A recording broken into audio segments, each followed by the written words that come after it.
and the world's leader in motorsports is pleased to welcome you live to a beautiful sunset in the Blue Ridge Mountains of eastern Tennessee as Bristol International Raceway once again plays host to the NASCAR Busch Grand National Series Food City 250. They call it Thunder Valley.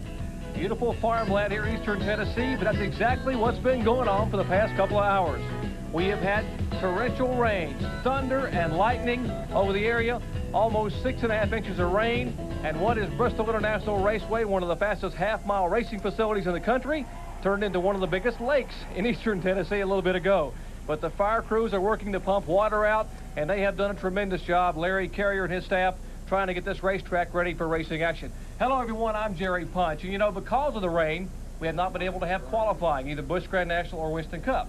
So they'll start tonight's Food City 250 based on point standings. And what a point battle we've got in the Busch Series. Take a look. Steve Grissom up front in the point standings. Grissom leads. David Green in second place, a tight point battle. Robert Presley back in third. Joe Nemechek is fourth. And Ward Burton is fifth.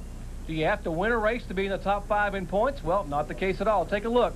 Even though Grissom has 2 wins and Robert Presley has 3, David Green from Owensboro, Kentucky has just not finished 77 of over 3,600 laps, and that is consistency.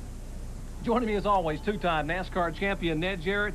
And Ned, a points battle so close like what we have in Busch right now can really unravel at a very tough track like Bristol. Yes, it can, Jerry, because things happen so quickly on this racetrack. They run so fast around here, and if someone has trouble in front of you, sometimes you just simply don't have reaction time to miss an accident in front of you. It's a survival. Tough track to pass on, so they hope to just get out of here with some points, those that are chasing the points, and the not being able to qualify has perhaps helped those that are chasing points because they're starting up front. Now, not that they wouldn't have anyway, but there are a handful of Winston Cup drivers in this field tonight, and they don't have many points, so they're starting far back in the field, so they don't have them to worry about at least for a good while. So it's going to be interesting to see how the point battle will shape up and how this race will shape up. But John Kernan, there's one guy, I guess, that's pretty happy at the fact that they didn't qualify. David Green gets to start on the outside pole. Yeah, Ned, he starts second today, but he probably would have been up here anyway, or at least close to the front. On the short tracks this season, David Green has been the model of consistency. In 7 short track races, he has finished in the top 10 6 times, staying out of trouble, much like his car owner, Bobby Labonte, the former Busch Grand National champ. In fact, a lot of people have compared David to his car owner, Bobby Labonte. David, would you say that's a fair assessment? Oh, a great compliment. You know, Slim Jim Chevrolet's been running awful good all year long, and Bobby's right there every race teaching me and perking me up and keep me going, you know. So we're looking for a good night tonight, and I want to say hi to all the Slim Jim people. Couldn't make it, but it's going to be a good night here at Bristol. You get kind of a break starting up here. There's nobody in front of you, and, you know, trouble can happen pretty quickly back in the pack. But this is the best place to be at Bristol, you know, and we have an awful good car, and I was probably going to be somewhere in the top 10 anyway, but this is a compliment right here. But, you know, we had some rain today. We don't know what's going to happen now, but hey, this is a compliment, you know, for the team. They stayed up in front in the points all year long, so this is a good deal tonight, and hoping we'll come up at the end. David Green looking to survive tonight's race for another top 10 finish, top 5, maybe even a win. And, you know, Benny, surviving at this place, that's a big deal, isn't it? Yeah, it is physically, John. I tell you what, this place is a tough racetrack. I'm talking to Joe Nemechek, and this afternoon the crew chief, Big Kangas, told me, Joe went out, you practiced 4 laps, the first 4 laps, you were exhausted. Yes, being here at Bristol, it's just tough getting used to all the bumps, and it sets off some high-pitched vibrations, and it'll just wear you out. You know, we were out just trying to shake the car down and stuff, and it just really wore me out. So we come in. I had to think a little bit different on how I could do this different without getting tired, and we went and picked about a half a second up after that. But can you run 250 laps without getting tired? Oh, yes. We made some long runs, a couple 50-lap runs, and I'm in business. What was those 4 laps? Just excitement, nervous? I think that's what most of it is. You know, we're running so fast. In practice, we were running 1580s, and that's flying around Bristol. You know, we used to run 1620s, 1650s, but we picked up almost a half a second. You know, Goodyear brought some new tires. We're fast again. Hey, guys, we're going to see something very exciting and fast tonight. Indeed we are, Benny. 1580, that's over 121 miles an hour. And that's one of the reasons we don't see that many Winston Cup regulars in tonight's field. Only a handful. In fact, 5 Winston Cup regulars starting tonight's race. Just 2 races in a row on this high bank tough track can be very difficult and very physically demanding for a Winston Cup driver.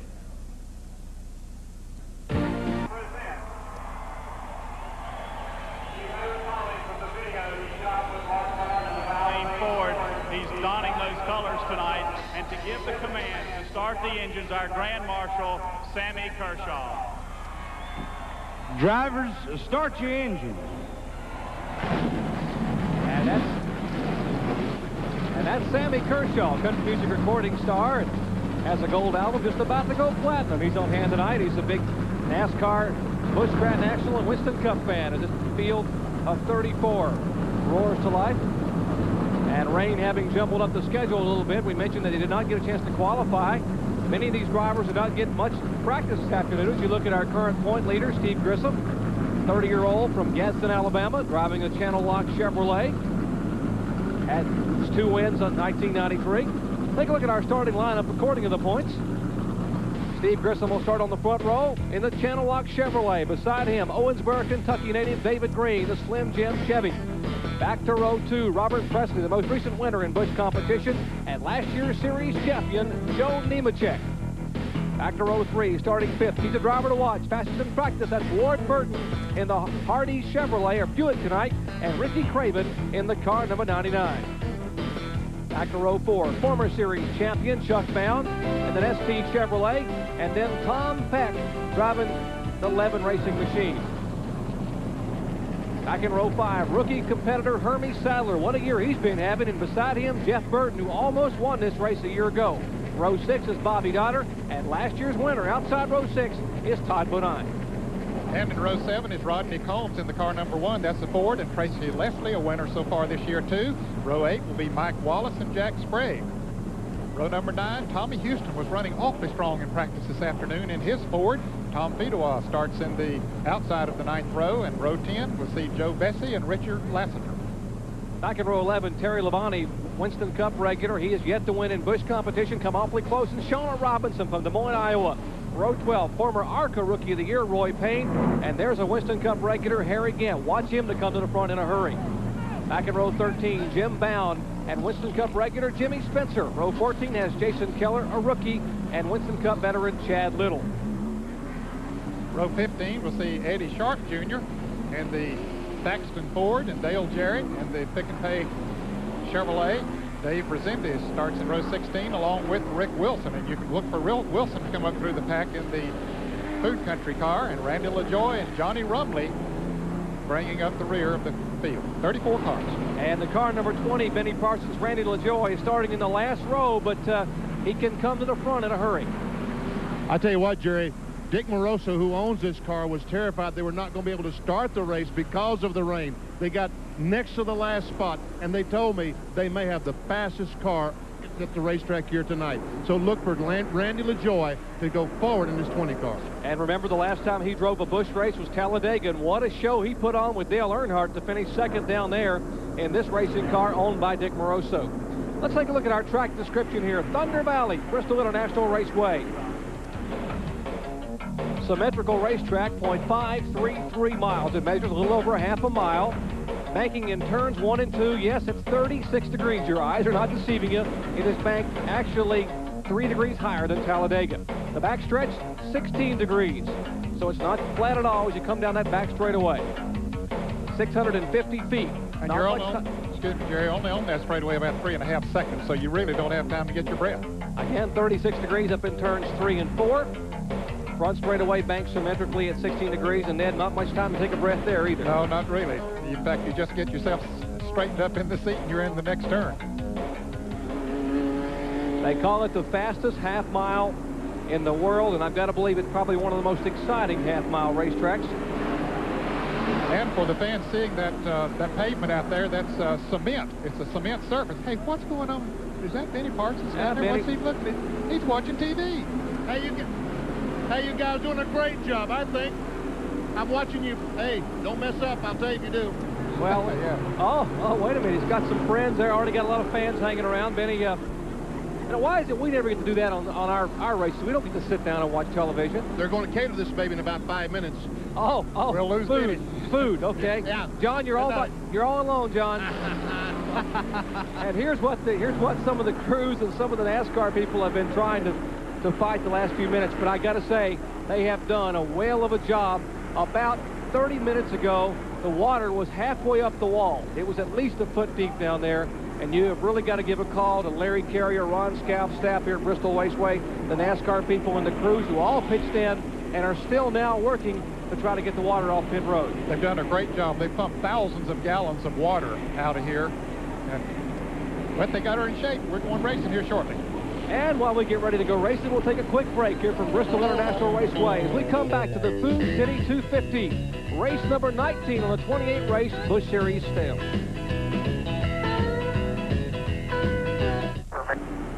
Back at Bristol International Raceway, the Food City 250. Good crowd on hand.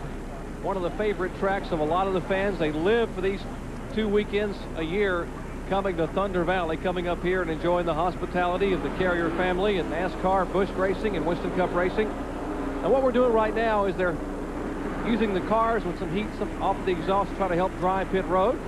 They follow the pace car down pit road toward Thunderbird. They're down the back pits. Now there are pits on both the front and back straightaway. And now they're the leaders coming down the front pits, and they're going to stop the cars this time by, John Kernan.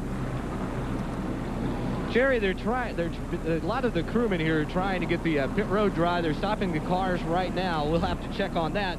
But you can see all the water standing here on pit road. You can see that some of the team members have come out. They've got brooms and they're trying to push the water away. You see a few fans on the thing, and what they've done now, it's a very good idea because the cars coming down pit road, they've thrown up a lot of water on the windshields, so that what they're doing is NASCAR is allowing everyone to come out, send a man out to clean the windshields, because it's very important here with the lights and everything glaring off the windshields.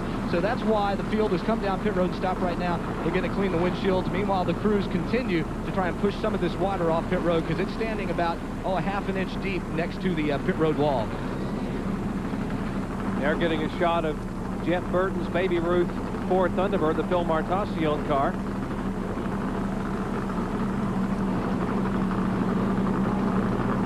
And if you just joined us about an hour and a half ago, we had a pretty significant thunderstorm move through the mountains of East Tennessee, dropping about 4 or 5 inches of rain in this area. Actually about 1.5 inches over the countryside, but because of us being in a valley, it mounted up to about 4.5 or 5 inches. That has delayed some activity at the racetrack, and there's the aftermath. Water still on pit road, which is getting swept away very quickly. They have stopped the field on pit road to help them dry the windshields. A couple of great hours of racing action coming your way from Bristol International Raceway. Back with more from Bristol after this. Stay with us. Back at Bristol International Raceway. This is the 23rd time the Busch Series cars have been here. There have been 17 different winners over the years. 5 previous winners are in tonight's starting lineup. Larry Pearson, Rick Wilson, Dale Jarrett, Todd Bodine, and Harry Gann have all won in Busch Series competition. And there are some young drivers who would like to win, including some of the rookie drivers. Take a look at our rookie standings. Hermie Sadler from South Hill, Virginia, currently leads the rookie standings. He's 9th overall in the point standings. Tim Fedewa, former Rookie of the Year in ASA competition. Joe Bessie, coming down from Busch Grand National North competition. Roy Payne, Rookie of the Year in the ARCA ranks a couple of years ago. And Jason Keller, NASCAR Winston Racing Series All-Pro driver, having come on to the scenes, also up in the rookie standings. Jared, they're taking a few more laps around the racetrack now. We saw them earlier. They were on the pit road trying to dry it. There are a couple of spots on the front straightaway here in particular that's still a little bit wet, where they were pumping water across the track there to keep it from bleeding out from behind the walls here. So they're trying to get that dry. We'll be ready to go racing here in a moment. You know, we're talking about that pit road a moment ago, and it's still wet, no doubt about it. Speed limit on pit road tonight is 35 miles an hour. I expect they'll be coming in slower than that. They better, I'll put it that way, come in slower than that, or they might find themselves spinning around the pit road. And they are still working down in the pits, and Benny Parsons, where you are, they're still doing a lot of sweeping. They're doing a lot of sweeping, Jerry, but, you know, after each rainstorm, there's a rainbow. And a lot of people have said that underneath the rainbow is a pot of gold. This looks like a rainbow down here. DuPont. Is that a pot of gold? I've been following their stock. It's going the wrong way, so that myth about a pot of gold at the end of the rainbow doesn't work here.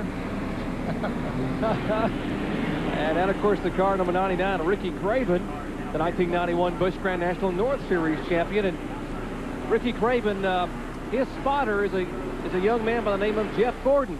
Jeff Gordon, of course, the Winston Cup rookie competitor, and he and Craven are pretty good partners, and they both drive DuPont-sponsored cars, and so Jeff Gordon gets up on the truck and spots for Craven as Craven tries to pick up some points in the Busch Grand National Series. Well, I'm sure that helps Ricky Craven, and I'm sure it helps Jeff Gordon as we see them get 1 foot left to go, and we'll beat Green Flag Racing. But I'm sure that helps Jeff Gordon too, Jerry, because he might learn something here tonight that can help him tomorrow night. Ladies and gentlemen, glad to have you with us here. Benny Parsons, John Kernan, Ned Jarrett, and yours truly, Jerry Punch, bringing you live flag-to-flag coverage from Bristol International Raceway. Tighten your seatbelts at home, folks. This is going to be a good one. 250 laps on the world's fastest half mile. 36-degree banks, 4.5 stories high. And when they drop the flag in about 15 seconds, the speed's over 140 miles an hour on the front straightaway. And Steve Grissom, of course, is on the pole as a result of the points, Jerry, but he was running very strong this afternoon in practice. He might have been there anyway. Okay, let's go racing. Carl Simmons.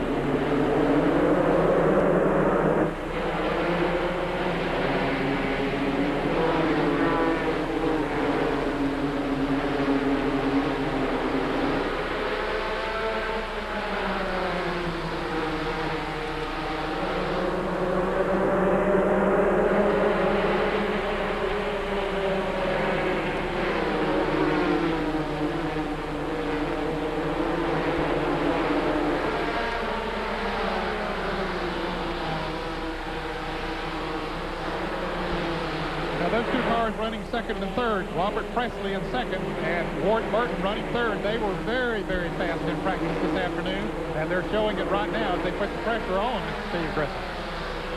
Robert Presley, who won a week ago up in New Hampshire trying to get win number 4, and Steve Grissom, our current point leader, the Channel Lock Chevrolet. There's the Hardee's Buick making a move off turn 2. Car number 2, that is Ward Burton, and he is on the Hoosier tires.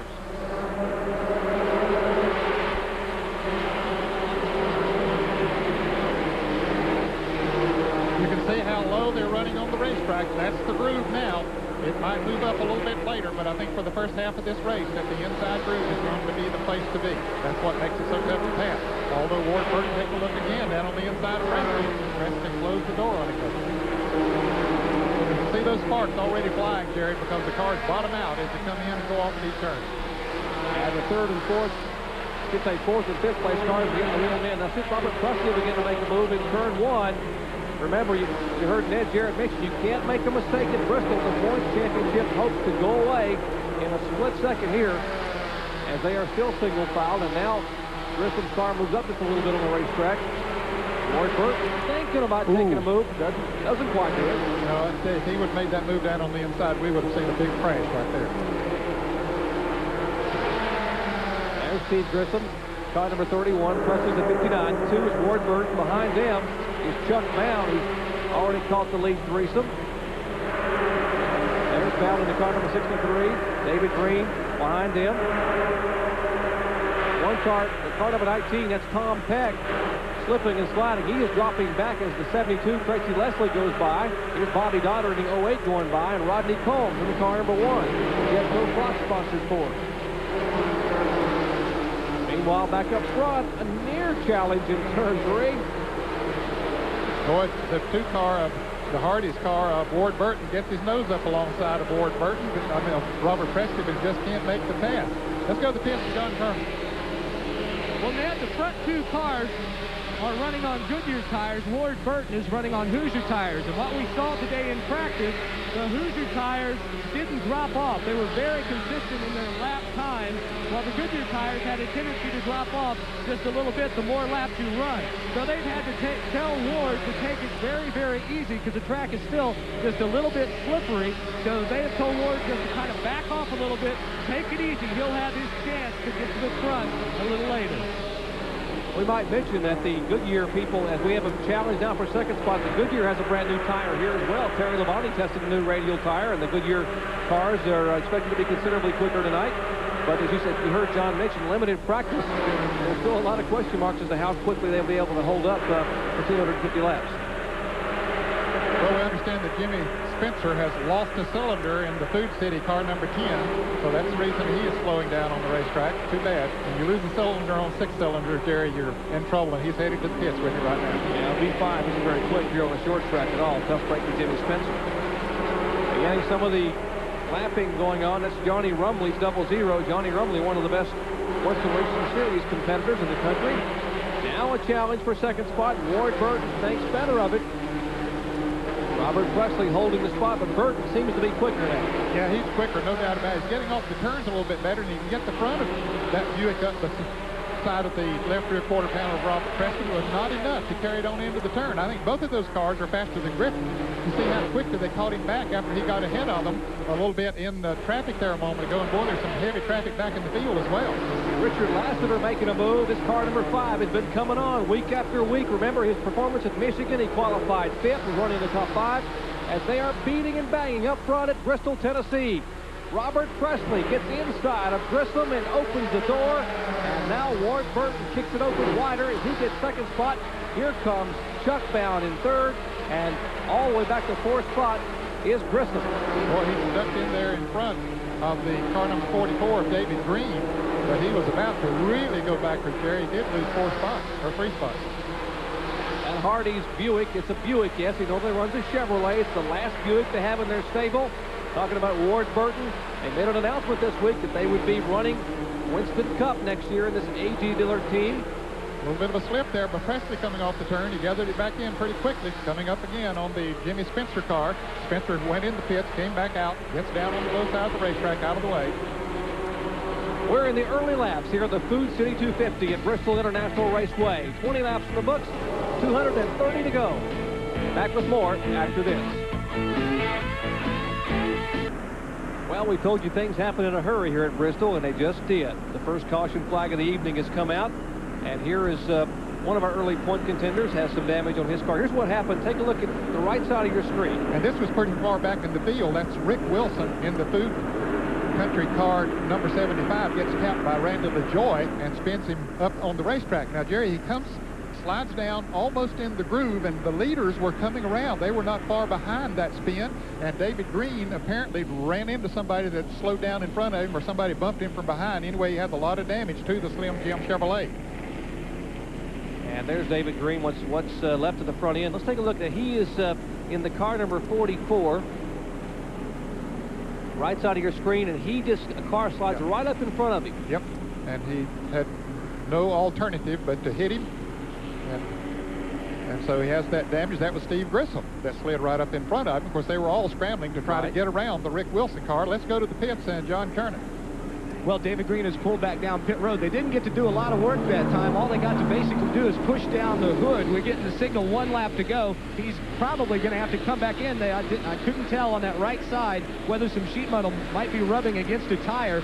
But when he came in, his hood was bent up, pushed up so much he couldn't see his pit. He went past his pit, had to back up, so that cost him a few seconds there. So David McGehee now talking to David Green in the car. We'll have to wait and see if, no, he will stay out on the racetrack. And we'll check and see if there is any more severe damage other than sheet metal damage and get right back with him.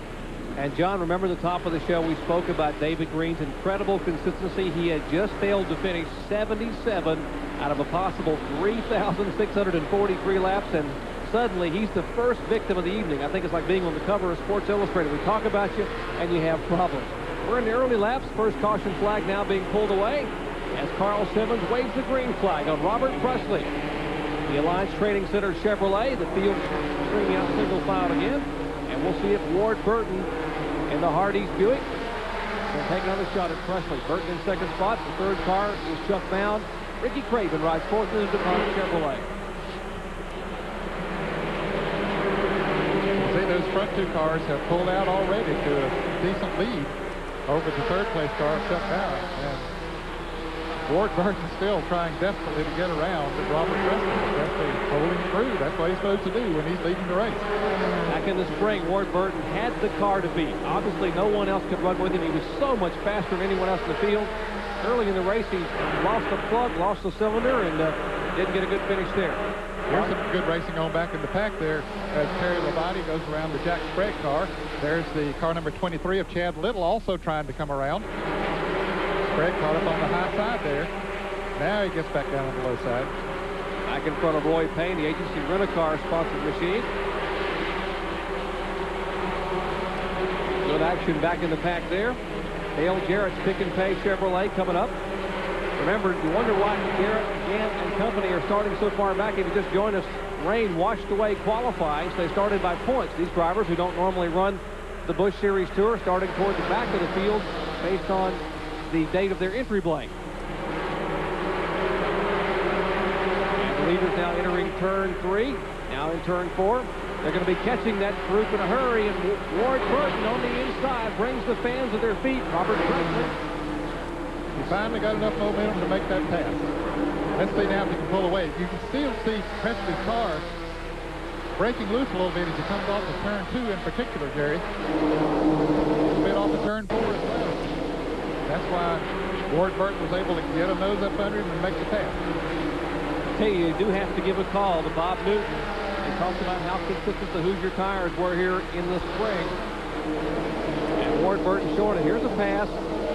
Jeff Burton, Ward's older brother, goes underneath Ricky Craven, car number 99. That was for 5th position.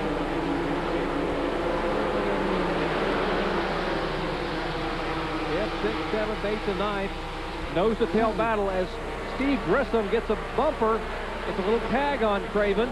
Craven slides up, and here's Nemechek, last year's series champion, the car number 87, making a move. Behind him, a rookie Hermie Sadler in the car number 25. And then Todd Bodine, so the train will go by. Craven caught up on the outside. He just doesn't have a spot to get back down on that low groove. Here's Rodney Combs in the car number 1. He'll try to make the pass on the inside as well. Boy, that was a costly situation there, but again, Ricky Craven sort of caught there. Steve Griffin bumped him just a little bit, got him out of shape. He had to drive high to straighten up, and look how many positions he lost. And here's the Bobby Dotter car coming around trying to make the pass as well. Well, what a job Bobby Dotter did a couple last week up in New Hampshire. Great finish for Bobby Dotter. Of course, he's the son of Bob Dotter, the former 3-time ARCA Series champion. Bobby coming on strong in the Busch Series this year.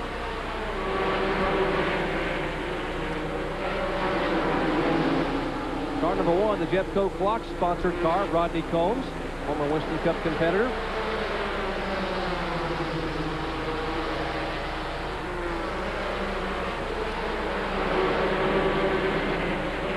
Tough to make passes here unless you can get somebody out of that inside groove. Bobby Dotter looking for just a little bit of a move to make on the car number 99 of Ricky Craven. Here's a battle for 3rd. That's shut down, of course, in the ST entry. And the car number 8 of Jeff Burton, the Baby Ruth car. We mentioned Chuck Bound was in a Chevrolet. It's actually a Pontiac on the short tracks. He runs a Chevrolet on some of the speedways. That's the Hubert Hensley, Jeff Hensley prepared car. Former series champion, Chuck Bound, in the car number 63. You watched the race a year ago on Friday night. You saw the car number 8. This driver, actually, Jeff Burton, doing a heck of a job battling with Todd Bodine in the final laps, and Bodine able to take the win. But Burton, both the Burton brothers, awfully good at Bristol, Tennessee. Well, they had a tough day at Michigan. They also had a tough day last weekend up in New Hampshire, the Burton brothers. But this one's having a pretty good day, or in fact, both of them are. As he goes by, takes over the 3rd position. His brother Ward has checked out after he passed Robert Presley a little while ago. He has moved away from him. You got a pair of Burtons and a Presley in the top 3. You got Ward leading, Robert Presley 2nd, and Jeff Burton in 3rd.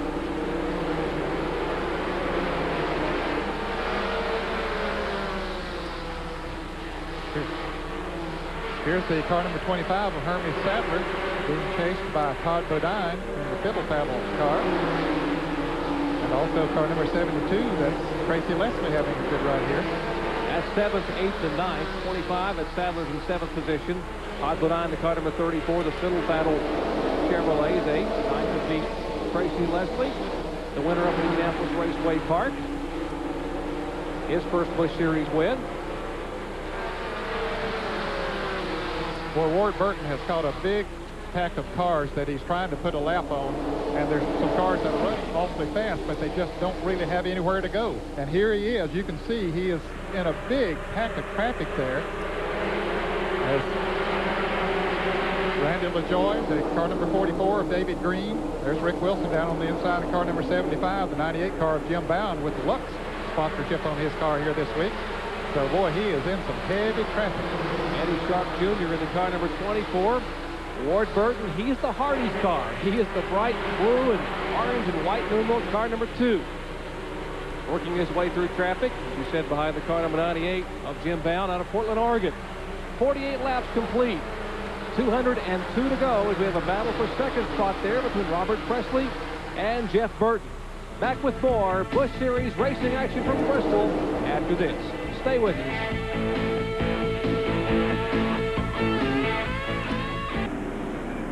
Back at Bristol, Tennessee, second caution flag of the evening, lap number 53.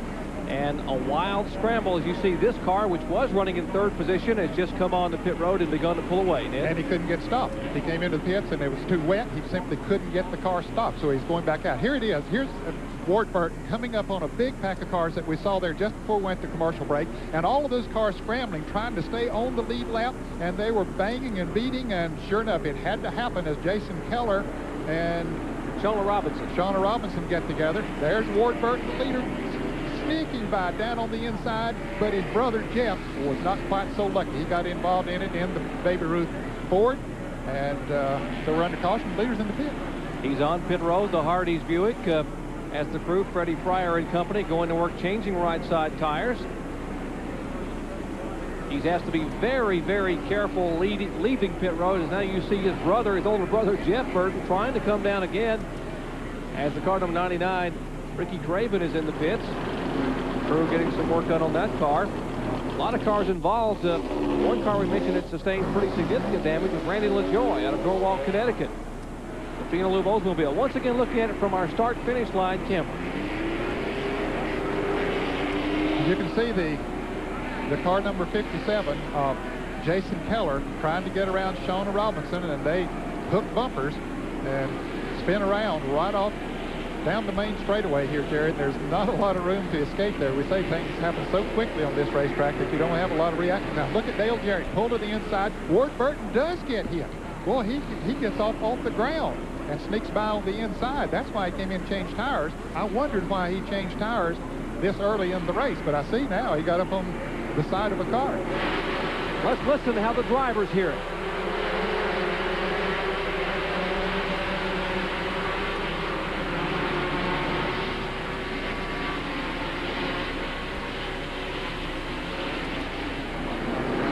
Robert Presley just barely sneaked through there as well.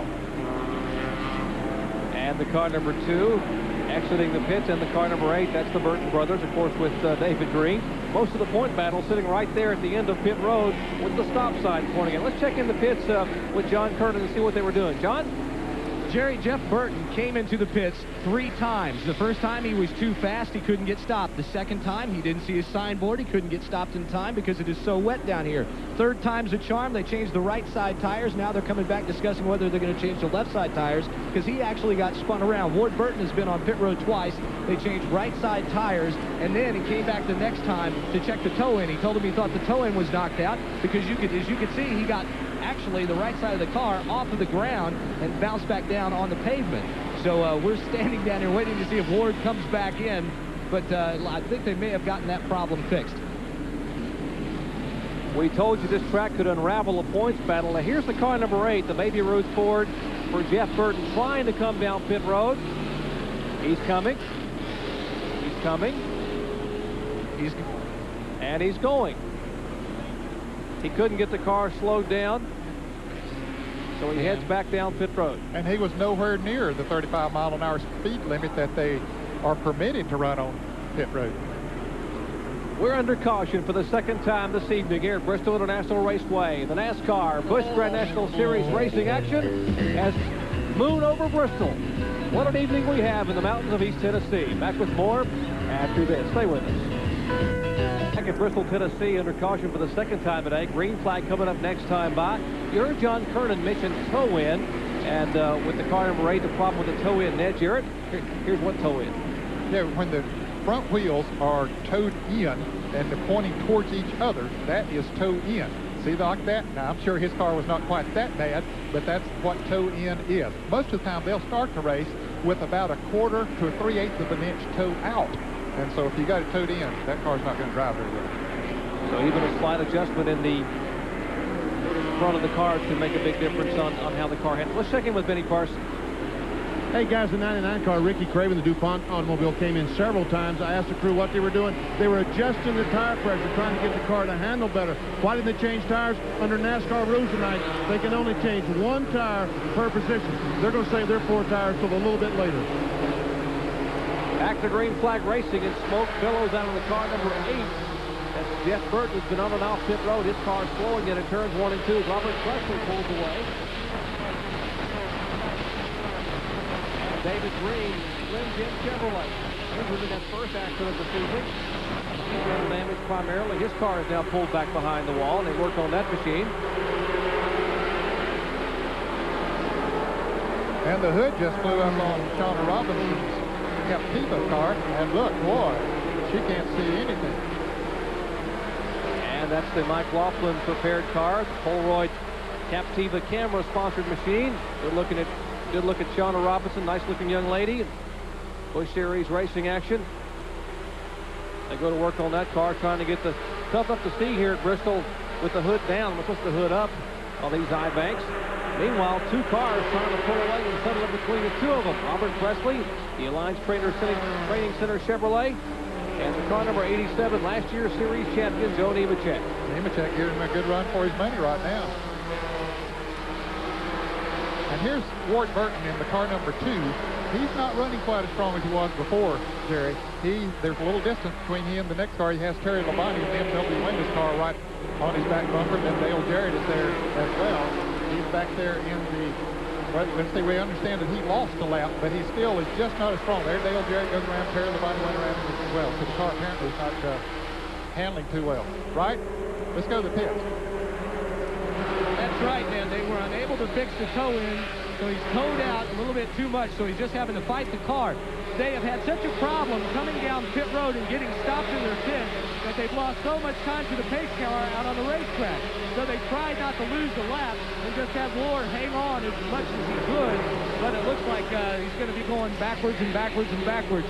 But they one time they did not get the hood pin back in his haste to leave pit road, so he had to come back in. So they've just had all kinds of problems, and it's because of the water on pit road. We have 1 car that slammed the wall up in turns 3 and 4. That is the car number 20, the Phenolube machines of Randy LaJoie. He tagged it pretty hard as the car number 20 comes slowly down the front straightaway. And the right front tire is pushed back in against the fender and sheet metal. Caution now being shown for the 3rd time today. And Jerry, that's the car that Benny Parsons talked about being so strong before the race started, that they had to start way back in the back, and you're subject to get into things when you start that far back. A lot of drivers having troubles already this evening. One of those we mentioned was Jeff Burton, and he is standing by as you watch Randy LaJoie's car go behind the wall. Let's check in with John Kernan. John? It's Benny Parsons, Jerry. Punch, what a deck. I look like John Kernan, no problem. Jeff Burton, it looked like it was going to be a great night for the Burton brothers. You were running 2nd, Ward running 1st, and all of a sudden, what happened? Well, unfortunately, our motor program's not up to this team right now. This team is doing an excellent job. Makes this car run fast every week, but the motors can't stay together. It's real frustrating because I know the hours these guys are putting in, and I know the effort I'm putting in. And we run great every week. We just can't finish. Having all kinds of problems. Yeah, it's been frustrating. I don't really know why. We're spending the money it takes. Everybody on this team is doing what it takes to win races. We just can't finish them for some reason. Something's going to have to change. It gets mighty tough to handle sometimes. They had a really fast race car for me to sit in tonight. And that's just the way it is every week. Hey, fellas, I talked about how tough it was physically. Look at the sweat on this fella after just about 60, 70 laps. It is hot and hard work out there tonight. Indeed, Jeff Burton trying to get a good finish in the point standings. He currently is 10th, and right behind him was Bobby Dodder in the 11th spot. So here's the car number 20. That's the reason for the caution flag for the 3rd time this evening, Randy LaJoie. And here a minute ago is what happened to Shauna Robinson. Look at the hood, just slammed right up in front of her at 140 miles an hour. That's got to get a little scary. Well, I'll tell you, that had to be scary going into these turns here. You need all the vision you can possibly get. But she got it under control and took it into the pits and got the hood put back down. Boy, what a nice job she did. Robert Presley, our leader here at Bristol International Raceway, as we are pushing lap number 72 of 250 in Busch Series racing competition. International Raceway, we have just gone green after 3 caution flags here in the early laps of the Food City 250. Robert Presley from Asheville, North Carolina, driving the Alliance Training Center Chevrolet. There it is, a black and white number 59 is our leader. Behind him, the defending series champion for Busch competition, the then Team Chevy for Joe Nemechek. And right behind them, the yellow car, the number 98, the Lux car, being driven by Jim Bowen. Now, he went lap down when Ward Burton was leading this race. Ward Burton put a lot of good drivers a lap down. He's trying to get his lap back now, being shown in 20th position. 19 cars in the lead lap. And Jim Bowen's doing a heck of a job hanging with it. The Lux, the sponsor for this race only, trying to work on a deal down the road for Jim Bowen, who is the younger brother of Chuck Bowen, and of course the son of Dick Bowen, West Coast driver, former Winston West competitor.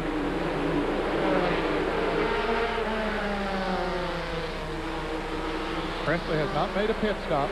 They really only need to make one pit stop. It looked like Nemechek wanted to take a look on the inside, but not quite enough room that time. But Presley's car has been a little bit loose, Jerry. We've mentioned it a couple of times. And I think Nemechek detects that now, and he's just waiting for an opportunity to get on the inside of it coming off the turn. Meanwhile, Jim Bowen sitting there watching these two battles, and boy, if Nemechek can just get beneath him, maybe I can follow him, then I can handle Nemechek myself and get back on the lead lap. Watching a battle up front, Presley in the 59. Here's Nemechek looking to the inside, can't quite muscle the horsepower to pull on the inside. So Presley's car still kicking out, and there goes Nemechek. Picked out a little too much that time, and that gave him the opening he needed. And Jim Bowen just right behind Nemechek, as we figured would follow him right through. So now Bowen is still a lap down, but he's just got one car to pass to get back on the lead lap. That one might be tough to pass because Joe Nemechek is taking off now. Good battle here back. Car number 63 was slipping and sliding. That's Chuck Bowen. His car very high on the racetrack. The 25 is Hermie Sadler. Chuck Bowen's running in the 4th position before he started losing these positions, Jerry. There's the car number 1 of Rodney Combs. Rodney having a good run here tonight. Mike Wallace in the STP Brakes car. Car number 9. Gary Owen on the machine. Had some good runs this year. Certainly running good here tonight. Mike would like to move up to join his brothers in the Winston Cup competition. Has his name in the hat for several of the rides that might be coming open. There he is down on the inside. Boy, he's in some heavy traffic. He's going to get blocked in right there, though. Get a shot of what the fans see as they come by at about 136 or 37 miles an hour. The average speed in practice was over 122 for the top cars in practice, and that was Robert Presley, according to timing we've got from NASCAR. Good racing back here. Tom Peck, McConnellsburg, Pennsylvania driver in the car number 19. And Tom has a string of cars on his bumper. Chad Little is the most recent one there, the closest to him. But they're stacked up behind him, trying to move around as they all move around Shauna Robinson. There's Richard Lassiter going around her, but those two cars there now have gotten around her, so they're beginning to move away a little bit. Peck in the Delco Remy Chevrolet, and Chad Little very, very loose in the car number 23, the 30-year-old driver. That's 12th and 13th position we're watching, and here's trouble. Jim Bowen has spun that Lux entry car number 98 down the back straightaway. And boy, Joe Nemechek didn't want to see this, Jerry, because he had moved out to about a quarter of a lap lead after taking the lead just not many laps ago. Robert Presley, he was moving on. There's a look at the nice young man from the West Coast, Jim Bowen. Well, we've run 90 laps now. Is it getting time that they might consider those pit stops? They could probably go the rest of the way here, at least as far as fuel is concerned. I don't think there'd be any problem about that. Yeah, the leaders are coming down pit road right now. As expected here, they'll get a chance to make a pit stop. Here's what happened here with this caution flag for the 4th time. Here's Jim Bowen, and looks like the 00 car and him come together. That's Johnny Rumley, the Winston Racing Series competitor. Bound does a heck of a job to keep the car from backing into the wall as a lot of cars were coming back. He does it once, twice, Joey Chitwood style. Everybody on pit road here at lap 91. What should be the only scheduled stop minute leaving lap 9 tonight. That's for fuel. There's Robert Presley's crew. They'll take this opportunity to change those right side tires while they're coming in for the fuel. Now these are all pitting on the front stretch. There are a number of cars, of course, pitting on the back stretch. The pits here at Bristol have them both on the front and on the back. Of course, it's a definite advantage to pit on the front, because you can see those cars are coming out at the front. They're already got their service and hitting out, while these on the back stretch are just getting their service now. That's Dale Jarrett's Pick and Pay Chevrolet. John Irvin and the crew just finishing service there. They changed, looked like 4 tires in that car. Car number 24 also in the back. That's Eddie Sharp Jr., the Marvin and Rhett Thaxton Ford. And here is Presley back on pit road. Remember, the NASCAR rule is 1 tire per position. They changed right side tires on Presley. He's back in now to the left side. Let's check with Benny Parsons. Jerry, you're exactly right. They did change the right side, and now they're back in change the left. They also made a serious chassis adjustment on the Alliance Chevrolet because he was fighting a bushing problem. That's why he was falling back from Nemechek. They felt like they needed to come in, change 4 tires, and adjust that chassis that was getting them far, far behind. Well, I tell you, Benny, he's going to have a tough time. That track position that he has now, he's going to have to really work hard to get back up to the front. Let's go back to the pits and John Kernan. Well, I was just talking to Clyde McLeod before that caution flew about their pit strategy, when they might pit, if they were going to wait till after halfway. All of a sudden, pushes me out of the way. Here come the cars down pit road. And instead of changing right side tires first, like Presley did, and then coming back for left sides, I also see Steve Grissom down pit road. They changed all 4 tires, so they feel that they're in pretty good shape right now for the rest of the way. And there's car number 34, the Fiddle Faddle machine. Here's the car number 44, the Slim Jim Chevrolet of David Green, trying to protect his position in the point standings. He's currently in 2nd spot as we're under caution for the 4th time today here at Bristol, Tennessee in the Food City 250. 93 laps complete. Getting set for more racing here under the moonlight in Bristol after this.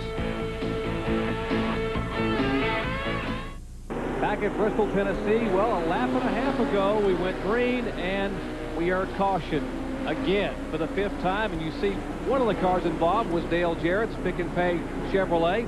Carl Simmons going to need some Ben Gay on that right arm tonight, waving the caution flag so much. And Ned, unfortunately, here's what happened a minute ago involving Dale. Yeah, Chuck Bowen and the car number 72 got together coming off of turn 4, and Bowen just simply couldn't get it together back in. They touched again. Jarrett came off of the turn there, had nowhere to go, and he ran into them. Shauna Robinson spins down on the inside as well. So about 4 cars involved, bringing out the 5th caution flag here on lap 98. And Steve Grissom managed somehow to miss that fray down in turn 1. So we talked about how this track could certainly unravel a points battle. The young man from Gadsden, Alabama, holding on.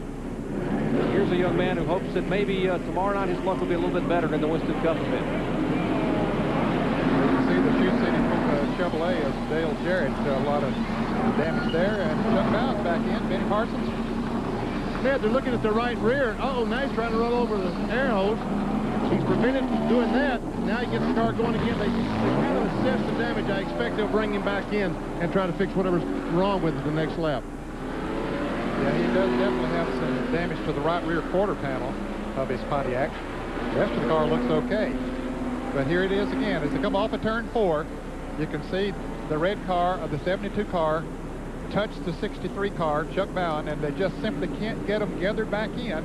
Jarrett runs into the car 72, but look at Steve Grissom in the car 31. He slows down, finds him a hole, going very slowly. He said, okay, I believe we'll just go up on the outside here. Makes it right through there. Tell you what, heads up driving. That's the kind of move that can win you a championship. Yep. And here is Chuck Bowen, the 1990 Busch Series champion, back on pit road once again. Jeff Hensley, you see him whip that air hose across the front of the Nescafe Pontiac. They're going to work on the right side, take those right side tires off. Chuck sitting very patiently in the car. A victim of circumstances here in this 5th caution flag. We have not even run 100 laps yet, and we have already had 5 different caution flags. We told you action was fast and furious and exciting. Well, 250 laps tonight, but tomorrow night, the 33rd annual Budweiser 500 coming you right here from Bristol, Tennessee. Live flag-to-flag coverage, 7:30 p.m. Eastern Time. Bob Jenkins and all the crew will be on hand to see if possibly Mark Martin can continue that string. Watkins Glen and Michigan. Tomorrow night, 7:30 p.m., 500 laps. What a barn burner that should be. Getting ready for a restart here, Jerry. We have two rookies in the top 5 here. Tim Fiedel running in 2nd place, and the car number 25 is Hermie Sadler. He's running in the 5th place. So those rookies having a good night here so far.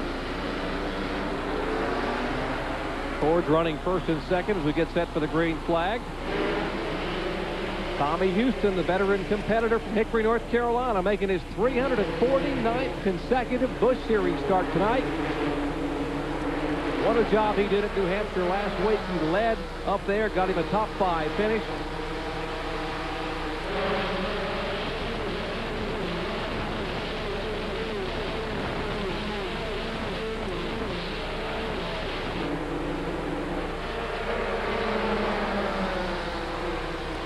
Joe Bessing in the car number 97. Goes about 5 laps down, but he's been running very strong. Jerry, I don't know what happened, that he made a pit stop early and lost about 5 laps, but he has been very fast since then. He's in the car number 97 there, chasing Terry Labonte. Labonte running 3rd. Your leader is Tommy Houston in the car number 6. Tim Fiedel being shown in 2nd position in the car number 55. There's Terry Labonte in the MW Windows sponsored Chevrolet. He is 3rd. You mentioned Bessie, the 97 car. He's laps down. He is right behind Labonte.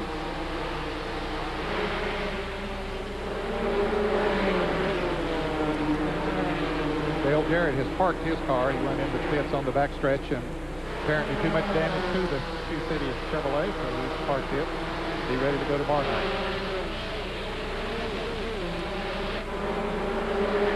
Terry Labonte moving in on Tim Fiedel. You see just that blue car to the left of your screen, the Rose's Stores Ford of Tommy Houston showing the way. David Green going very slow down on the inside.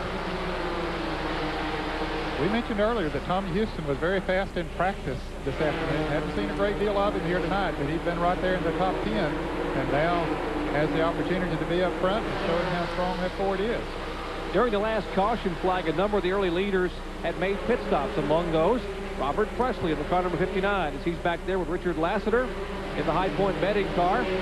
Lassiter pulling away a little bit. There's Presley working his way beneath the Tom Peck machine.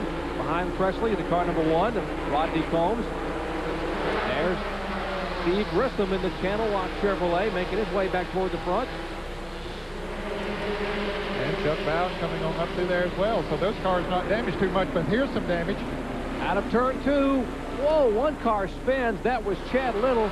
And what a nice job Joe Nemechek did to avoid Chad Little's car, who spun back up across the racetrack. Chad Little, the car number 23. His car looped in turn 2. Take a look again at what happened here as the field heads down into turns 1 and 2. Terry Labonte moves up and lets the car number 97 go by, and Rick Wilson tries to dive in the hole, spins Labonte around. He touches the outside wall, and let's see who else comes in here and gets involved. Well, behind that action, just as they were trying to avoid Terry Labonte, Chad Little spun the car number 23, and as his car spun across the racetrack right in front of Joe Nemechek, who turned to the right and just missed center punching that guy right there, Chad Little. And yes, folks, caution for the 6th time tonight. At a little over 100 laps into this race, we talk about action on the high banks. We have certainly have it here at Bristol, Tennessee. We are told that NASCAR is going to have a little discussion with the car number 75. That's Rick Wilson, who's driving the Charlie Henderson Food Country machine, and we are told that that car may head for the penalty box. Well, Jerry was already 4 laps down, and we'll watch it again. You see Labonte lets the 97 car go, then tries to get back down on the inside. Wilson had tried to cover that spot and just went in there, and Labonte, who was running in 3rd place, is spun around. We'll check on that from NASCAR headquarters and see what the thoughts are there about happy birthday. Well, my goodness, look at that. Oh, my goodness. Oh, thank you very much, folks, for telling folks the old man. Back to Bristol after this. Practiced in time as 48-year-old Hickory native Tommy Houston gets ready to lead them off turn 4 for the green flag once again here in Bristol, Tennessee. Lap 115 of 250, making up the Food City 250. Here's the car number 97. Joe Bessie trying to get a lap back. He has been fast, as we mentioned a little bit earlier. Tim Fedor ran second.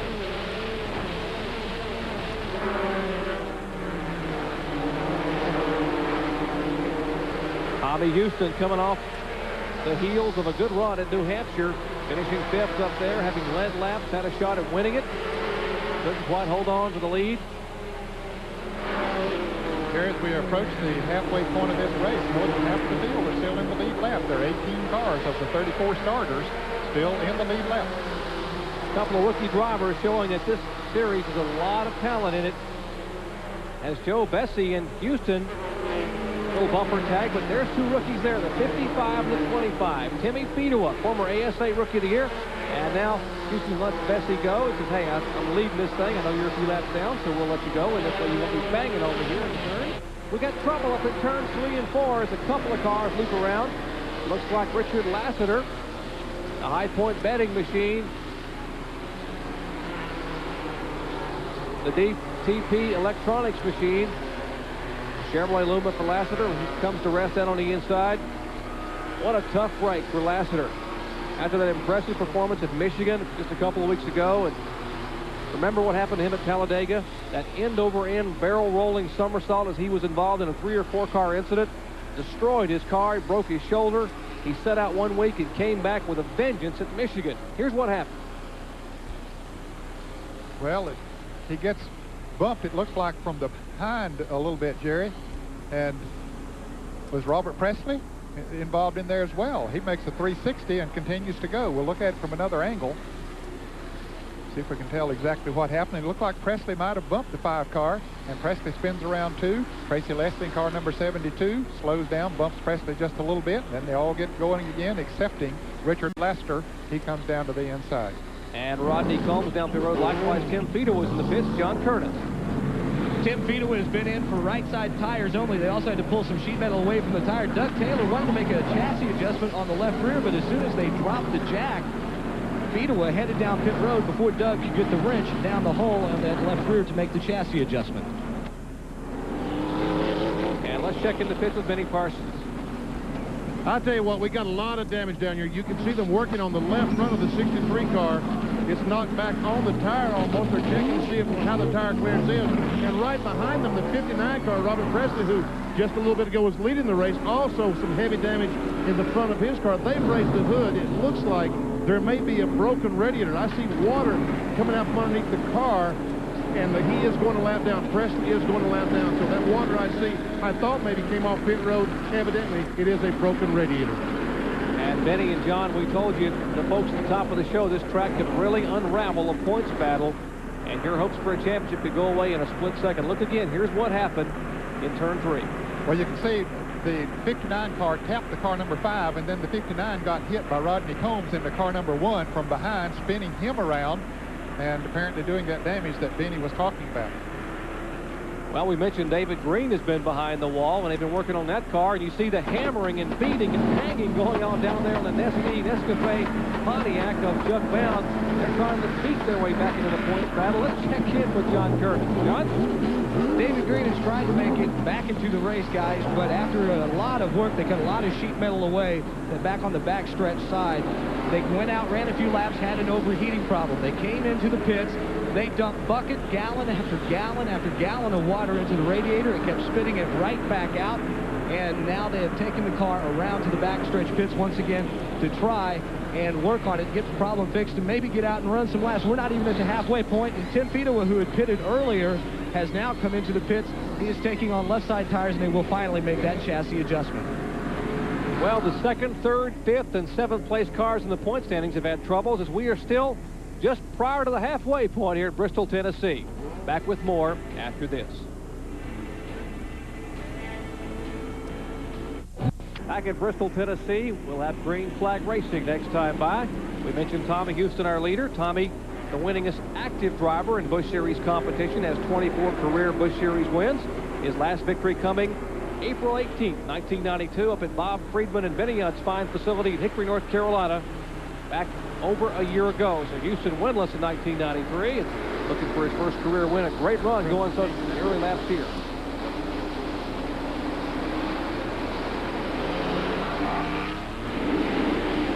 Jerry, even with all the problems we've seen, there are still 15 cars in the lead lap as the green flag race again.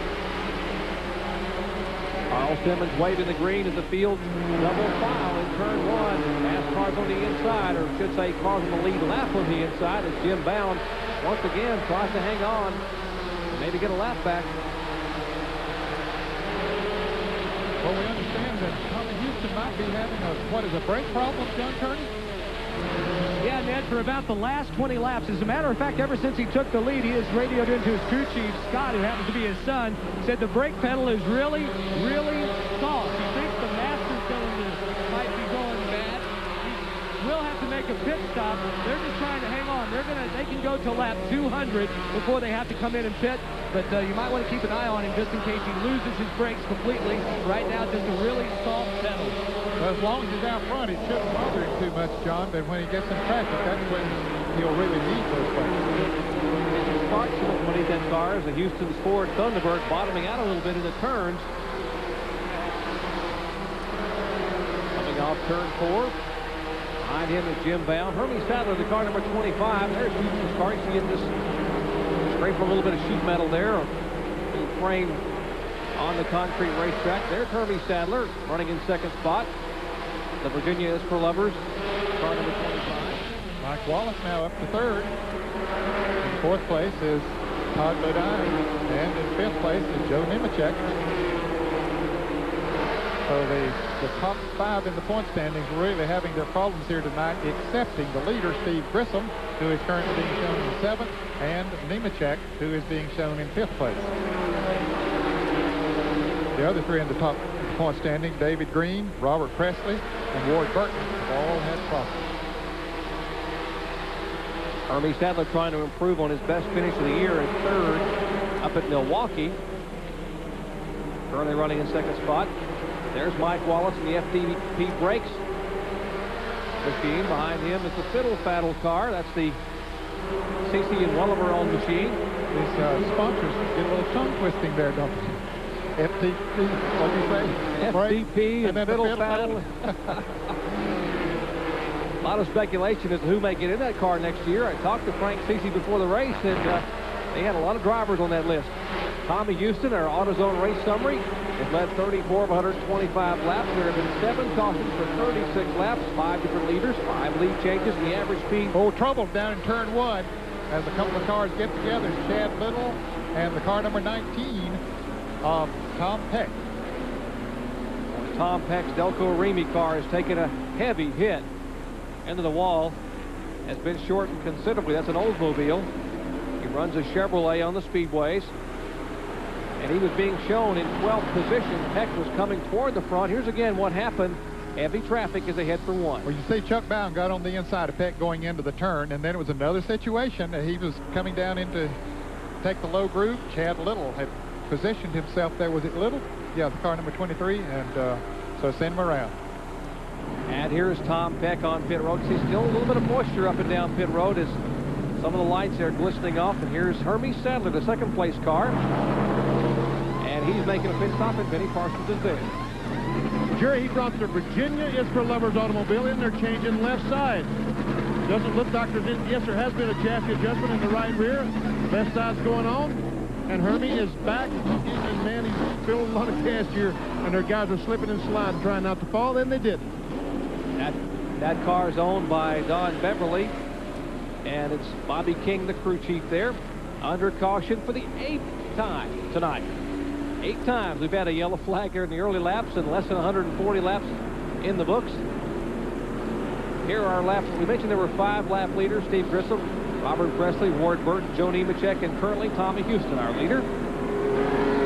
Out of the race, Jason Keller, Jeff Burton, Randy LaJoy, and Dale Jarrett. One of the cars involved in in an altercation down in turn 1. And here's one of our early leaders, Ward Burton, in the car number 2, the Hardee's Buick tonight, the A.G. Dillard-owned car. He is on pit road. Well, that thing shows up good under the lights, doesn't it? And you're going to see a lot of that car next year. They made an announcement this week that they were going to run for Rookie of the Year next year. The car will be number 31. It'll be a Chevrolet. And Ward Burton will be running that A.G. Dillard-owned machine for rookie honors in Winston Cup with Ron Hunter as the engine builder. We're under caution for the 8th time tonight at Bristol, Tennessee. Glad to have you with us as Tommy Houston showing the way, trying to pick up his first win in over a year. Back with more from Thunder Valley after this. Beautiful aerial shots of Thunder Valley, Bristol International Raceway, courtesy of the Blockbuster Entertainment Corporation. Blockbuster event high above the racetrack here in the mountains of East Tennessee. Taking a look at Tommy Houston in the blue and white car, and that's the Fiddle Faddle Chevrolet behind him of Todd Bodine. Todd the Cloud prepared machine, Bodine the defending winner of this race a year ago. And we were wondering when the caution flag came out a minute ago why Tommy Houston did not pit. We heard he might have a brake problem. John Kernan, do you know why? Jerry, the brake problem is still the same. It's just a soft pedal. I asked Scott Houston why they didn't take advantage of the caution period, that they would have to pit anyway. He shrugged his shoulders and said, hey, we're still running as fast now, 140 some laps into the race, as we were at the beginning. In fact, Scott just told Tommy to kind of back it down a little bit, to kind of save the car a little bit. But you can expect them to be in around lap 180 to 200. They hope they get a caution in. Todd Bodine, on the other hand, the second car, has already changed his allotted 4 tires for the night, so he is sitting in pretty good position right now. Here's the battle for 5th place. Thank you very much, John. The battle for 5th position. Car number 31, Steve Grissom, our point leader, and Bobby Dodder in the car number 08. Bobby had a good run last week up in New Hampshire and currently running in 6th position. There's Chad Little in the car number 23. You see, he's being shown in the 7th position. Chad Little in the car number 23. Bobby Dodder finished 3rd. As you heard Dad mention, he had a good run last week. He had a 3rd place finish as he tries to get beneath Steve Grissom out of turn 4. Dodder doesn't have a sponsor on that car. He is one of the up-and-coming young drivers. Now here's Jack Sprague in front of him. Grissom started to look to the inside. There was no room there. Jack Sprague in that brightly colored car number 74, South American car. Now we'll show you the interval where the leaders are coming out of turn 4. That's Tommy Houston in the car number 6, Todd Bodine. Right behind him, Joe Nemechek, the Dentine Chevrolet, the 1992 Series champion, is closing. He is in 3rd position. Houston, Bodine, and now Nemechek. If you look from above in the Blockbuster blimp, high above Bristol Raceway. Yep, Houston and Bodine had moved out to a pretty good lead after the green flag fell, Jerry, but now Nemechek has caught up to them, looking for his first win of 1993. He's been knocking on the door, but he hasn't been able to get there yet. Will tonight be the night? Joe Nemechek led exactly half of the race last weekend up in New Hampshire. As the battle continues back here for 5th position, Bobby Dodder now has an edge on the inside of Steve Grissom, and Dodder will take the spot away as Grissom slides high. Looking at those points, boy, he was not going to contest that situation. His car was not handling quite as good as he needed for it to, so why take a chance as Todd Bodine got up on the inside of Tommy Houston going into turn 3, but didn't make the pass. But good, smart driving by Steve Grissom to protect himself. He knows that his contenders, most of them have had problems tonight, so why take a chance? Moving back toward the front of the pack, that blue car you see there is Tommy Houston. The cars look like they're on their sides almost on the banking from above. The banking is 36 degrees, the highest of all on the NASCAR circuit. We're going to take a complete lap here around the racetrack from high above in the Blockbuster video blimp. Houston, Todd Bodine, and Joe Nemechek. Houston in heavy traffic again. There's Ward Burton up on the outside of the racetrack. Shauna Robinson in her modified looking car as they got a lot of sheet metal damage on it. And of course that 00, the white car in front of all of those, is Johnny Rumley. Can't say enough about Tommy Houston. Ooh, Ward Burton got into the wall coming off of turn 2 and collected one car down on the inside. That's Tracy Leslie that spun and tagged the inside. The car number 72, the Detroit Gasket car. The MGM Brakes Detroit Gasket, Ron Parker on machine. Leslie, the winner at Indianapolis Raceway Park on ESPN, picking up his first win just a few weeks ago. Has a tough night here at Bristol as he is collected in an incident there. And Carl Simmons waving the yellow flag for the ninth time tonight. Well, here's what started. This car of the Hardy's car of Ward Burton apparently hit the wall for some reason and came right back down into Tracy Leslie. And you can see there's a lot of rear end damage. I'm talking about not only the sheet metal of the rear end, Jerry, but the rear housing of that car. Let's go to the pits. Tommy Houston, the leader, is in. John Kernan. They'll be on the right side changing tires first, second can of gasoline going in, cleaning that windshield. You can see just a smidgen of oil on the windshield has smeared it now. They'll swing around. Scott Houston in the crew. Scott working that left front tire right now. It goes up on the jack, left sides. No chassis adjustment as of yet. As well, we told you just a few minutes ago, the car has been just running perfectly. In fact, they had told Tommy to back it down just a little bit. Left sides are now on. A 4-tire change. Tommy guns the engine and heads down pit road. Talked about how slippery pit road was, Ned. You saw not only the crews having to be careful, I mean the cars, we saw crew members slipping and sliding, trying to carry that jack around the car, making sure that if they were to fall down, it could cost them possibly a half a lap in the pits. Here's a crew that's really trying to get it. It's worked. They have certainly done a lot of work the past couple of weeks with this car number 2. They certainly have. They've had a lot of problems. It's just they've run extremely well in every race they've been in, but they've had a lot of problems. The Hardy's Buick of Ward Burton behind the wall as we have caution for the 9th time tonight here at Bristol International Raceway. Back with more Busch competition after this. From Elkhart Lake, Wisconsin, 9:30 p.m. Eastern Time. That's coming up following our Busch Series racing action from right here in Bristol, Tennessee. And of course, following that, baseball tonight at 10 p.m. Eastern Time. And following baseball tonight, we've got Mariners and Blue Jays. And what about Ken Griffey Jr.? 2 home runs last night. He leads the major leagues.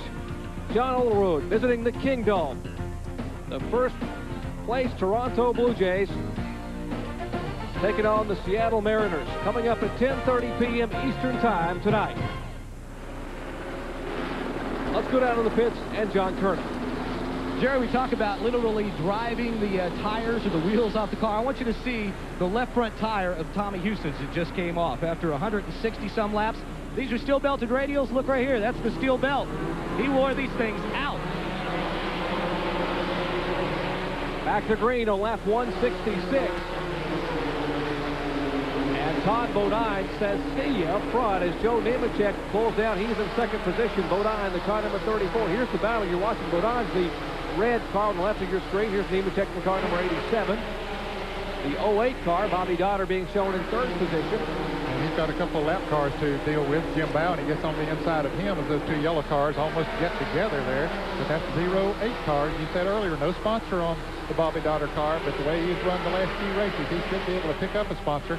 Currently running in third place. A lot of smoke coming out of the car number 25. That's Hermie Sadler, the Virginia is for Lover's machine. Also car number 98.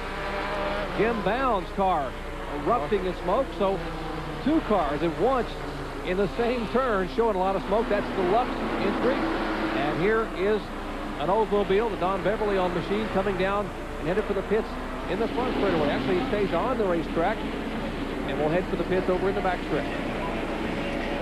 That will bring out caution for the 10th time tonight at Bristol, Tennessee.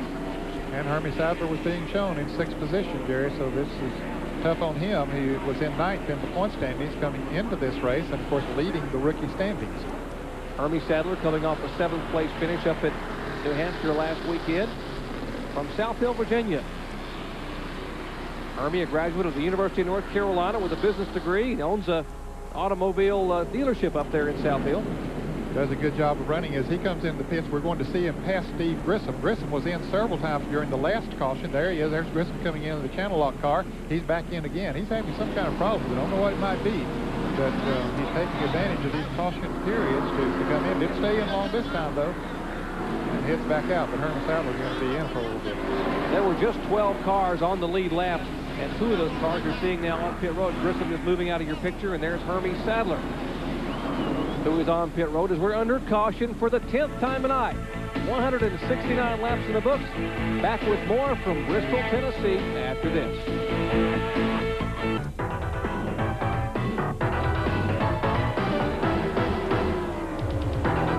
Track facts are brought to you by Quaker State. The Big Q is one tough motor oil.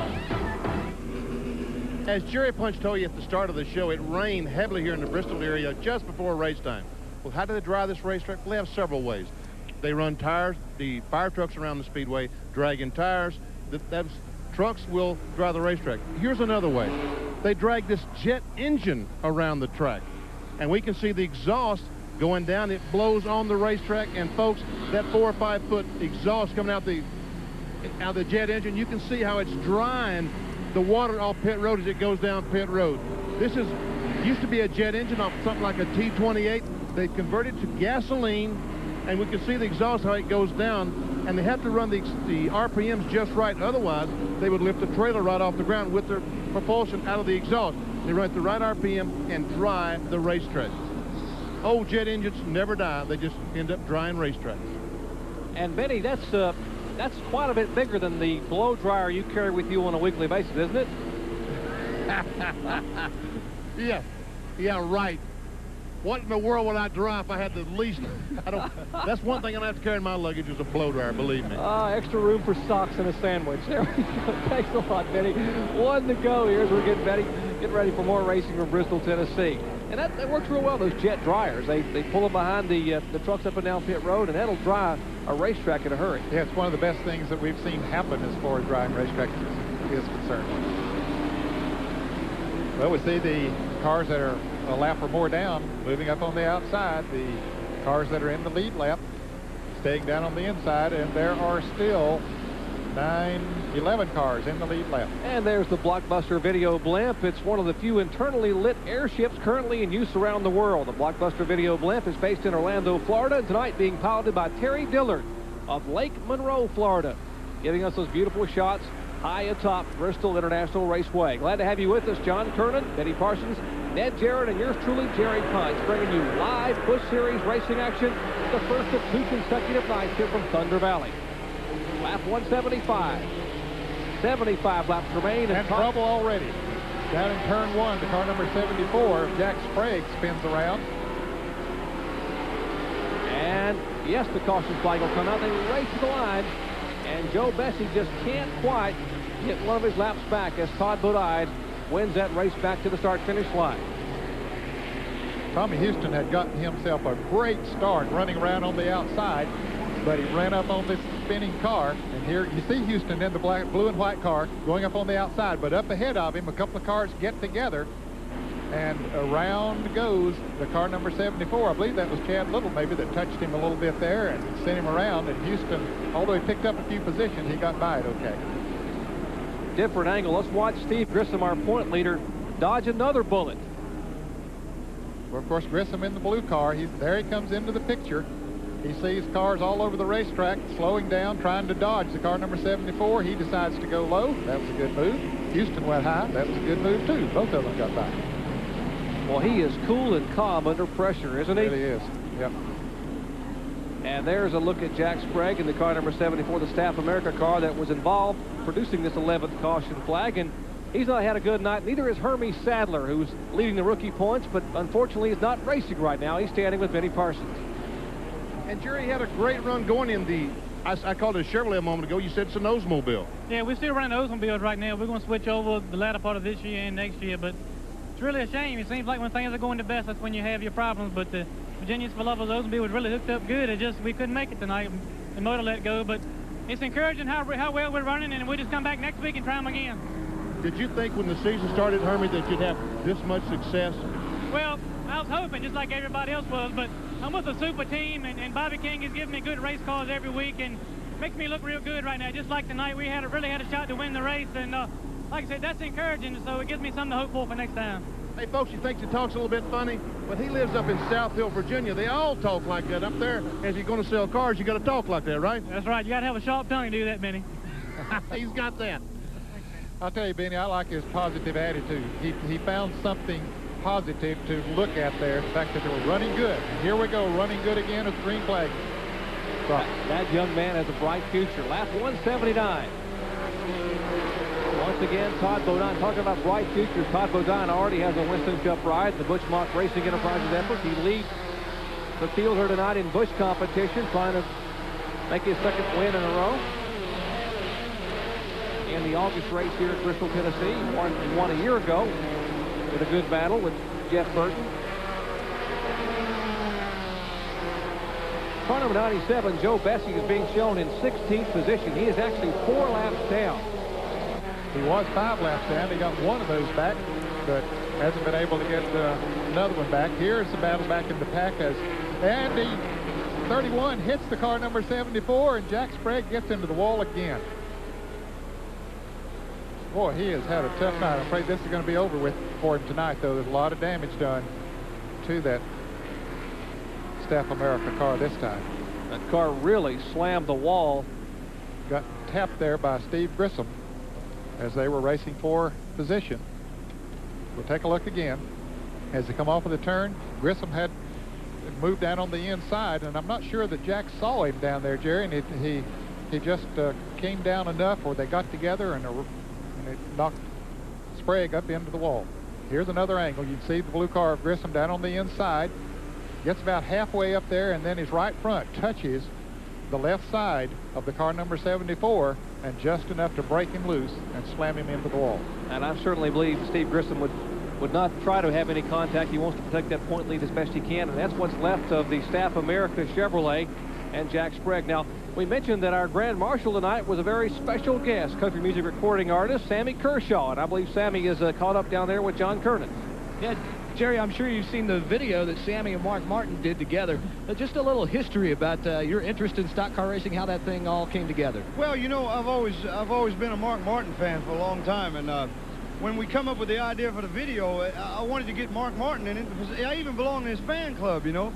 And sure enough, it came together. Valvoline was nice to us and got us the truck and the car and the crew and Mark and everything, and turned out real nice for us. You know, Valvoline is helping us a whole lot on our tour this year, and man, I just love racing. And hopefully next year we'll have one of my cars out here because I want to get a team together. Now, wait a second. Are you going to drive? I mean, you got this uniform-looking shirt on. No, I'm not going to drive. Not now.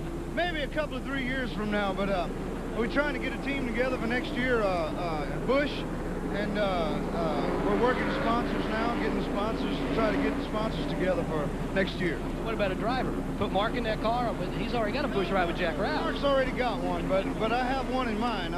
We've been talking to one, believe me. What do you think, quickly, what do you think about this? Is a crazy night, almost a full moon. Man, this is great. I'll tell you, I really want to thank Food City for having us over here as Grand Marshal tonight. We appreciate it. But this is so cool, man. I had never been here before. And I live down in Nashville, so we may be coming around a little more often. Okay, that's word from Sammy Kershaw, Jerry. And it's a full moon night in Bristol. You think his phone's going to ring a little bit now? He told everybody around the country he's going to have a team next year. You think he's going to have a few phone calls from drivers who want to run that car? I wouldn't be surprised, and maybe some sponsors too, because it'll be a high-profile team. And Jack Sprague has climbed out of the car and not a happy camper. He's giving some signals about wondering why as Steve Grissom went by, but looked like Grissom had nowhere to go. He was on the bottom of the groove there and tried to pull off the racetrack. I don't think Sprague saw him there. As we are under caution an even dozen times. 12th caution flag of the night here at Bristol, Tennessee. Back with more Busch Series action. Action after this.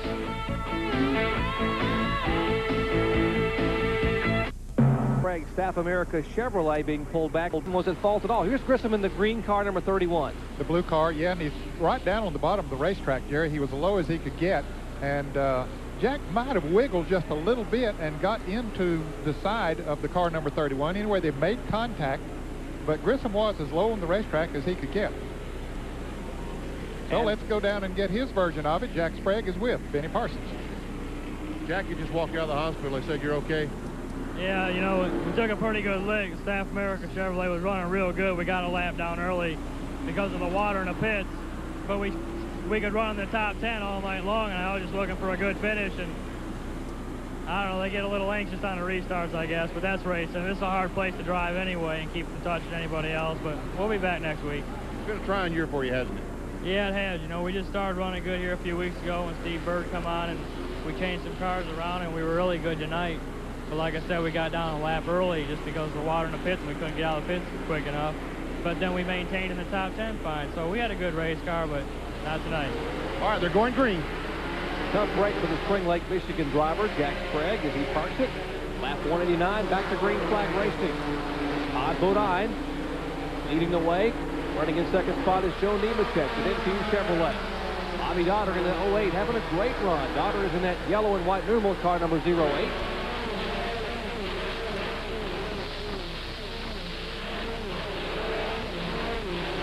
Single file, they come by.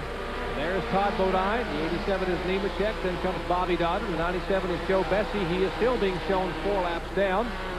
Having a good run. The shame he lost those laps early in the race. He'd be having a great run up front. In the AC Delco Auto Palace sponsored car. And here's some cars, Jerry, that really almost losing it again was the Chad Little and Steve Grissom and Tommy Houston, that group. Ricky Craven in the car number 99. They have really been going at it since the green flag dropped. Chuck Bowen still in there. He was in an earlier crash, but still in the lead lap. That was Tim Fedewa in the car number 55. There's Fedewa, who's right in front of Ricky Craven. Those cars came together, and Fedewa nearly spun the car, gathered it back in, did a nice job of controlling that race car at speed here in the banking. Ricky Craven right behind him, the DuPont-sponsored Chevrolet. Right behind them is the current point leader. And boy, he's dodged some bullets tonight. Car number 31, Steve Grissom. They are 5th, 6th, and 7th. Coming up on the car number 1 of Rodney Combs, who was running good earlier in the race. Of course, he got caught up in one of the crashes. Now Grissom moves on the inside of Creighton, but has to back off when he comes up to the car number 1. Took that inside slot away from him. He's going to try it again on the turn 4. But where's he going to go when he gets to turn 1? He's going to have to back off once again. No room at all. Rodney Combs showing 1 lap down. He is in 11th position. That's the car number 1 you're looking at there. The car number 31 to the outside of him is in 8th spot. That's Grissom in 8th, Tommy Houston in 9th, right behind him in the car number 6. As they now are able to move by Rodney Combs. And while all that was going on, Tim Fedewa moved away from him, and so did Ricky Craven. But Houston has been all over Grissom, and now he's going to make a pass. Boy, he just drives down on the inside. Remember, Houston was the last one of the cars to stop and take on his 4 tires, so his Ford should be in really good shape to run fast. Tommy Houston making his way back to the front. 10 cars on the lead lap of the 34 original starters. Right there are 2 of them. The car number 55, which is being shown in 5th, and the 6th place car of Ricky Craven. Now Tommy Houston catches them very quickly. He is in 7th. Houston was about 7 car lengths back a lap ago, has reeled them in, and now makes a move on the inside of Ricky Craven. Makes better of it. Now Craven looks at the inside of Tim Fedewa. Those cars come together off turn 2. Fedewa hangs on. Craven has the measure on the inside. Fedewa slides high. Tommy Houston will take the spot. And here comes Bristol. He's the blue car, number 31. Fedewa can lose 4 spots in less than a lap. When you get on that high side, there's just not anything you can do because the fast groove is definitely on the inside. Trouble in the back straightaway as 2 cars come together. The car number 1 of Rodney Combs, that's the Jetco Clock Sport. He has come into heavy contact. The front of that car raced back to the caution flag. The car number 34, Todd Bodine and Joe Nemechek. And the other car, look, is it the car number 75? Is that on the inside over there? That's 27, Roy Payne. Okay. The agency rent-a-car Chevrolet. Curtis Payne, the owner of that car, Roy's dad. Roy, a former ARCA Rookie of the Year. Here again's what happened coming off turn 2. Okay, there's Payne getting down on the inside of Rodney Combs, and his front end hits the left rear quarter panel of Combs, and both of them spin down to the inside. Out of the way of the other traffic coming on, both of them hit the inside retaining wall. Doesn't look like Payne hit it too hard, though. And Rodney Combs bounced off of it, so he's still running. Different angle from our turn 3 camera. Both of them look like Payne tagged the wall with the rear end. Combs getting the worst end of the deal there. He hit it with both the front and the rear. And there's the Jetco Clock Sport Thunderbird, Rodney Combs, as he jams the brakes on. Good look at the nice young man who's been running all the Busch Series tours this year, former Winston Cup competitor. Terry Allen and the crew go to work on that Ford Thunderbird. Under caution for the 13th time tonight in Bristol, Tennessee. Back with more action after this. Lots of racing action to come your way tomorrow night. The fastest half hour in motorsports, Speed Week. Coming to you live from Bristol, Tennessee. We'll have all the action at 7 p.m. Eastern Time. That's Speed Week tomorrow night. And following Speed Week, we will have live flag-to-flag coverage of the Budweiser 500. What a night for racing action tonight and tomorrow night from right here in Thunder Valley, Bristol International Raceway. Now there are only 9 cars on the lead lap as Roy Payne goes a lap down after being involved in this latest spin out on the backstretch. A little bit of a crash. He's still out on the racetrack. Rodney Combs has come in and every lap and tried to make repairs to his car. Let's go to the pits and Benny Parsons. I tell you what, guys, you want to see somebody excited. Now, just watch her. No, I don't want to talk to you, Martha. We want to watch you get excited. You're going to get excited, aren't you? You're going to get excited, aren't you? The Stetson Chevrolet Centos better go to the front. It better go to the front. And I tell you what, guys, she's been in the Rolaids pretty strong. I think she's a little nervous.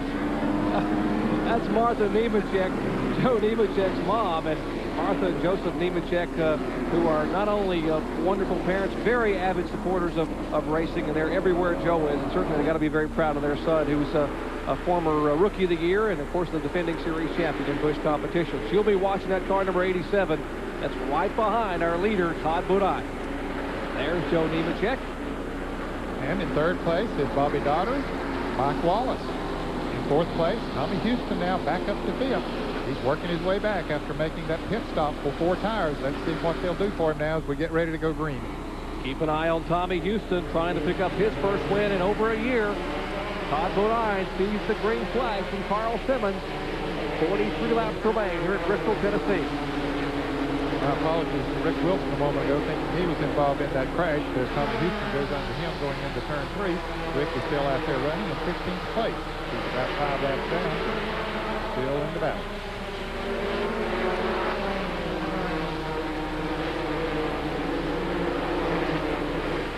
We haven't said much about Harry Gant tonight, Jerry, but he's still out there. He went a lap down early when Ward Burton was putting the field a lap down if he'd run long enough, but Harry is being shown in 10th place now. And there's Martha Nemechek up on the wall cheering her son Joe. You see the entire Dentine team there, and there's Joe Nemechek, the car number 87, about a car length and a half, they get 2 car lengths back from Todd Bodine. Tommy Houston moves on the inside. Oh, tried to with Mike Wallace, but they almost got together going into turn 1. Houston backed off. He had some brakes that time, just enough to slow down to avoid a crash. There's Ricky Craven right behind Houston. That's 4th, 5th, and 6th place. And here's Houston again. Gets the nose alongside, but Mike Wallace closes the door down on the inside. Houston a good bit faster. Now he's going to try it on the outside. Boy, that's a gutsy move. And Tommy Houston taking it up high in turn 3 and 4. Can't quite make the pass work as Mike Wallace pulls him on the straightaway. Houston will try it again in turn 1. Nope. Falls back in line. He sees Ricky Craven coming up in a hurry. Craven is the car number 99. Now Houston will try it on the inside in turn 3. And Mike Wallace just shut the door once again. Wallace really hanging on to that bottom groove. Ricky Craven loses the position back there to Steve Grissom. This is the best battle on the racetrack. Houston again up on that high side. Boy, that is a tough place to pass tonight, but he might be able to make it work. And now Houston makes it work as he goes by Mike Wallace and will take the 4th spot away. Wallace is 5th. There is Grissom in the car number 31 in 6th, and Ricky Craven is 7th. If they go by the car number 72 and Tracy Leslie.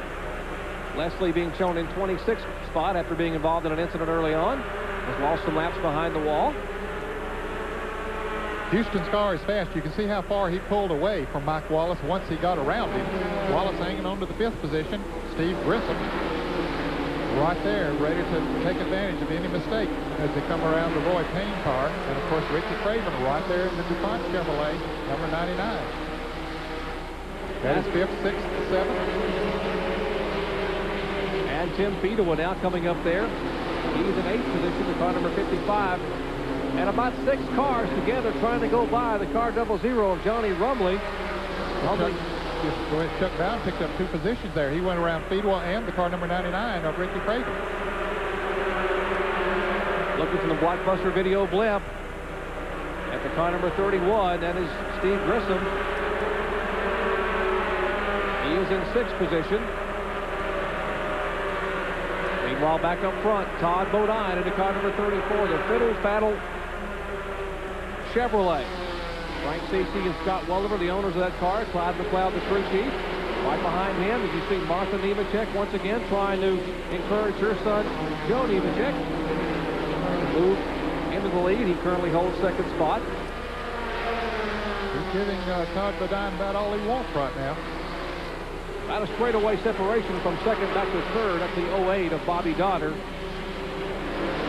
You don't think Martha's in this race because Martha is serious about Joe catching Todd Bodine for the win. No question about it. She really gets into it. She's a great fan. Here's him on. Joe Nemechek, the subject of a lot of rumors about possibly getting in a Winston Cup car next year. I spoke to him before the race tonight. He said he may be able to do his own deal. He'd like to be able to do that, get sponsorship to run for Rookie of the Year next year in Winston Cup. If not, he may possibly get a ride with an established team. Less than 30 laps to go here at Bristol, Tennessee, as Todd Bodine holds off Joe Nemechek. Back with more from Thunder Valley after this. Stay with us. Baseball, remember, 10:30 Eastern Times, Mariners Blue Jays. John Olerud with the visits Ken Griffey and company. And those shots from high above, courtesy of the Blockbuster video blimp. Captain Terry Dillard from Lake Monroe, Florida. Flying over Bristol, Tennessee tonight, and flying on the racetrack is Todd Bodine. Boy, what a night he's had in the Fiddle Faddle Chevrolet. He just kept himself clean in the first half of the race. Gary ran strong, but then took advantage of a quick pit stop, and here's a quick crash. Tim Fedewa, car number 55. The leader's coming up on Fedewa. Just by there, you saw Todd Bodine flash by as Fedewa's car looped around. He was able to get the car down off the racetrack as the caution comes out. And, of course, he lost a lap by virtue of the leaders going by, but the caution comes out for the 14th time tonight. The race scan Ford Thunderbird. There's Carl Simmons, who will need a relief flagman if we continue with this effort. 31 laps remain here, or make it 21 laps remaining, as a good crowd on hand for the Busch Series racing at Bristol, Tennessee. 14th time caution flag coming out on lap 230. Here's what happened just a moment ago up in turns 3 and 4. Well, we see the tail end. He's already spinning around up the tail end of the crash, and he spins around, back in, hits the wall. He comes down on the inside of the racetrack. There's the 24 car going by, and the leaders will come by there shortly after that as Tim Fedewa comes into the pits. And Tim Fedewa was being shown on the lead lap. He's now being shown a lap down in 9th position. That's prior to his pit stop. Record for the most caution flags, that was 15. We are currently at number 14. So don't go away, folks. Let's go down to the 55 pits and check in. Jerry, as you can see, he shortened up the rear end just a little, considerably, I guess you might say, is what I was looking for. Actually, what they're trying to do is trying to rip away some of that left rear fender. They couldn't do it, so they had to send him back down pit road so he would not lose a lap. They will get some more tools out and get some tape out and try and tape the fender back into place. They're also going to do some cutting on the car. Not uncommon sight here at Bristol on these race cars, and he'll be back in next time around. Hey, he has run a good race tonight. One of the rookie drivers in this series this year, and was having a great run. Don't know what happened that caused the start of that accident, but here's Steve Grissom back in once again in car number 31. Well, it looks like he drove right on by. Maybe he couldn't get in there. Rodney Combs was pitted right in front of him, and he was already in the pit, so Grissom goes on by. And Grissom currently being shown in 8th position, the last car on the lead lap. There were only 8 cars in the lead lap. Remember, we told you Tommy Houston was coming. He'll be a guy to watch. He's currently in 4th position. There's the car number 79 on the racetrack. Good-looking race car there, the car number 79. And there's Tommy Houston we were talking about a minute ago. Front end of that Rosa Stores Ford is going to shorten a little bit, but he is certainly do an entry into victory lane at 48 years of age. Has not missed a single Busch Series start since they opened this series up in 1982. They consolidated the old late model Sportsman Tour. And there's a look at the Hickory, North Carolina native, coming off a great run at New Hampshire a week ago.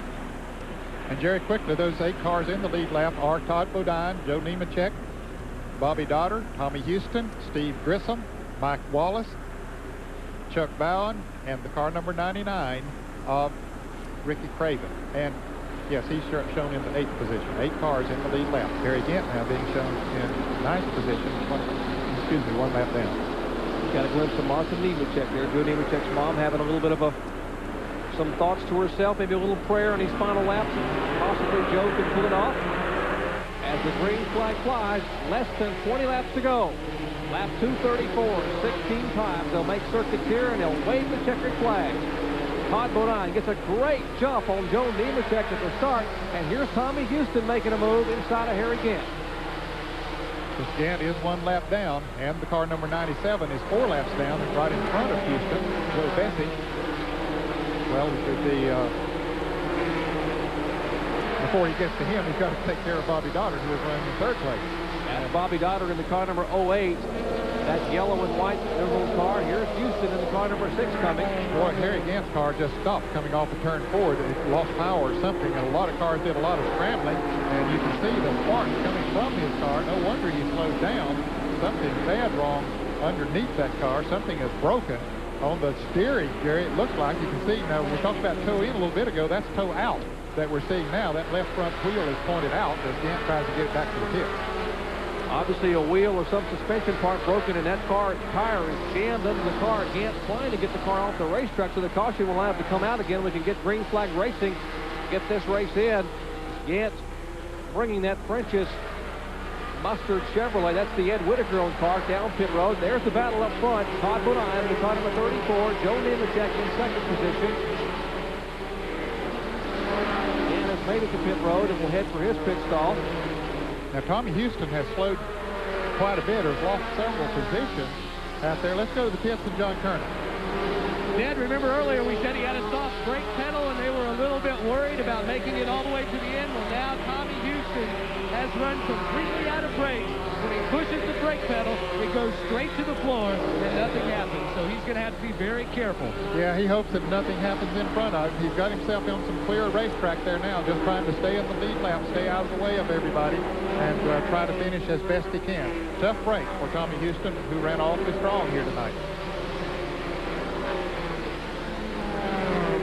That's Todd Bodine in the car number 34. A lot of speculation as to who might get in that car next year. Of course, Todd Bodine will be running full-time Winston Cup. Spoke with Frank Cece, one of the 2 car owners. Cece said we got a long list. Less than 10 laps to go. He said possibly Tim Bender, possibly Sammy Swindell might drive that car next year, the sprint car race. Jason Keller, Mike Magic Shoes McLaughlin, the former modified series champion, said if we run a limited schedule, we might even put Robert Presley in the car, who's going to be moving the Winston Cup, or maybe Jimmy Spencer. Those are some of the names being mentioned to drive that car number 34 next year in Busch Series competition. Pretty impressive list. Yes, it is, because that's a pretty impressive car. See, a lot of people would want to get in there as we watch Martha Nemechek watch her son Joe, the Chevrolet, trying to move up and pass that car number 34, but so far hasn't been able to do it. And not without her help. She's cheering him on every time. She's got the stopwatch in her left hand, watching him standing on the pit wall, but he's just not doing much good. That interval, there is Mrs. Todd Bodine watching her husband. What a job he has done tonight. Middle battle Chevrolet Lumina. Scott Welliver, Frank Cece co-owning that car. The interval about 7 car lengths there. 4 laps to go.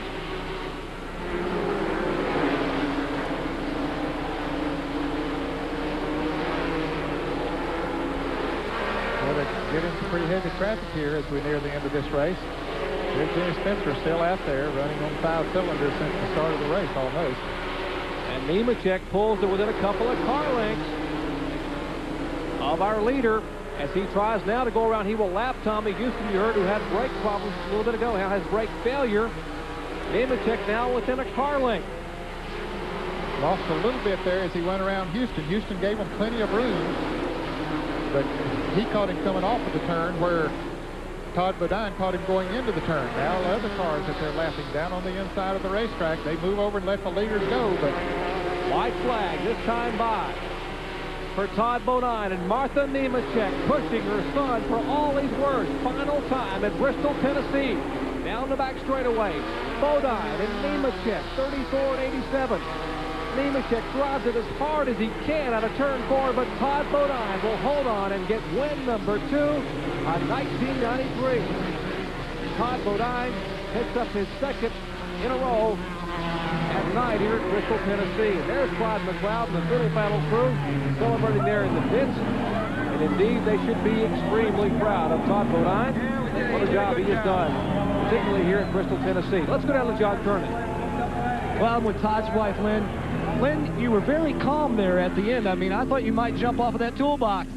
I tell you what, I have a lot of confidence in Todd and the guys that are out there driving. I knew Joe would race him clean, and the Fiddle Battle RUS Chevrolet just did a great job. And I mean, we couldn't be happier after the past 2 weeks and the bad luck we've had. I mean, it's just great. We can't. I'd like to say hi to my mom and everybody at home, and we love everybody. All right, Lynn Bodine headed to victory lane, very happy. Let's go down pit road to Benny Parsons. Martha, couldn't quite get there, could you? No, this Stettin Chevrolet, we really tried our hardest, and not to let everybody forget that we can still come back. We can move up in the points. I told Joe before the race, fellas, I said, you know, some people wonder if their mother cares for them. If she loves them, Joe, you have no problems. You're guaranteed your mother loves you, don't you, Martha? I love him, and I love all my children. Every one of them. Boy, what a family that is. And she even plugged the sponsor. How about that? Well, they've trained them well there. Yeah, Lynn Bodine did as well. And Lynn Bodine, that's Todd's lovely wife. And there's Todd Bodine pulling into victory lane. His 6th career Busch Grand National win, his 2nd victory in 1993. His first win coming on June the 5th up at Dover, Delaware. Todd Bodine led 90 laps. Tell me when you're ready. Up to 250 tonight, and got to be out of breath a little bit as he's getting a big swig of Gatorade. Let's go down to John Kernan. Well, Todd is sliding out of the car now to the congratulations of everyone standing up. A big victory sign, victory cheer. He stands up on the car, thumbs up. Oh. You know, your wife, we already talked to her, and she got that down pat a while ago. Fiddle Battle RUS Chevrolet. It was hauling. I tell you, the car worked great. Last practice, we blew the motor in 6 laps. Only had 6 laps of practice, so we guessed a little bit, and it was right. I tell you, good pit stop, 4 tires at once. Everything went right. Yeah, you ran 250 laps tonight. You got 500 laps tomorrow night. We talked about survival. That's got to be weighing on your mind a little bit. I tell you, at the end of this race, I'm saying to myself, man, I got 500 more tomorrow. I tell you, I love Bristol. That's the only thing that's going to save me is I love this racetrack. We run good here. Hopefully we can get that car running for the factory stores forward. We can get it running a little better in the morning. You know, we're going to give it our best. You know, it's been kind of, you've had some, well, Brett Bodine, the brother coming in, giving him a hug. Spider. Oh, your spider. Well, Brett, what'd you tell him tonight? It obviously worked. Well, I tell you, the traffic was so thick. He just did a great job. I mean, he just kept his nose clean, stayed out of trouble, and the car worked great. But he drove his heart out there to win that thing. I'm proud of him. Let me show you the difference here. Now, if we can get a 2-shot here. Brett standing up outside the racetrack spotting, Todd racing. Hey, I think I'd take the job outside the racetrack. What do you think, Jerry? I tell you, I believe, look at the resemblance there. Let's take a look at the final results there as Lynn gives Todd a big hug. Under a full moon in Bristol, Tennessee. What an action night we had. 14 caution flags. Todd Bodine takes the win. Nemechek, Bobby Dodder finishes third for the second week in a row.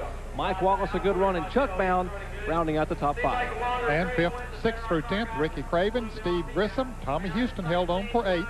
Dave Resendiz with a good run for his Lipton T car, and in 10th place, Rick Wilson after going several laps down. Jimmy Spencer had trouble early on, gets an 11th place finish. Joe Bessie, Tim Fedewa having trouble, but gets a top 15 finish. Eddie Sharp Jr. in the Thaxton Racing Ford finishes 14th. And there's Johnny Rumley, the Winston Racing Series former Mid-Atlantic champion. 16th through 20th, Harry Gant, even though he had problems there at the end. Shauna Robinson, Tom Peck, Roy Payne, and Rodney Combs. Back 21st through 25th, Robert Presley will lose some points. Chad Little, Jack Sprague, Ward Burton, and Tracy Leslie, the IRP winner. Hermie Sadler, Jim Bowen, Richard Lassiter, David Green, and Terry Labonte make up the spots from 26th through 30th. And there were 34 starters. David Green, you talk about the point battle, how tough it could be. He finishes 31st tonight. Randy LaJoie, 32nd. Jeff Burton, 33rd. And Jason Keller, 34th. Ned, we talked about it at the top of the show. This racetrack can hurt you in a lot of ways in the point battle. Certainly it did tonight to a lot of drivers' hopes. It really did. Those points will be shuffled up after this race tonight, and those that did well, certainly they're happy to get out of here with a good car and with some good points. Our aerial coverage tonight, courtesy of the Blockbuster Video Blip. Lots of racing action to come your way tomorrow night. The fastest half hour in motorsports. Live from right here in Bristol, Tennessee at 7 p.m. Eastern Time. We'll all be on hand for Speed Week. And following Speed Week, the 33rd annual Budweiser 500. Live flag-to-flag coverage right here from Thunder Valley. And what an exciting race that should be. Can Mark Martin's string hang on? Remember, he's got 2 in a row from Watkins Glen and Michigan. Once again, for John Kernan, Benny Parsons, and Ned Jarrett, I'm Jerry Punch, congratulating Todd Bodine on his victory tonight right here in Bristol, Tennessee. So long, everyone.